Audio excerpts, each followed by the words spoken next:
Kumargi hoyong perkedel Sultan KFC nu teu aya di kayangan tapi nuju hoream linggih ka bumi teh seueur ono ini kucrut raribet mending we urang ngadamel nyalira hayulah urang gaskeun. Kamari nembe panen hui kentang dipotong-potong heula teras digoreng dugikeun ka asak ngangge diamond pry-pan granit anti lengket anti baret sareng sutil silikon nu kagungan stand cookware.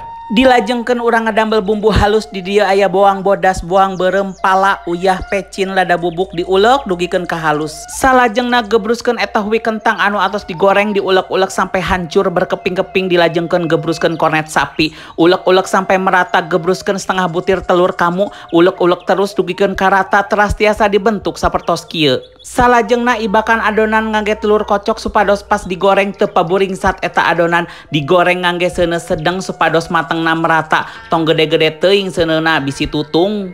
Atos asak perkedel KFC jualan kitu di kayangan wilujeng nyobian pamirsa.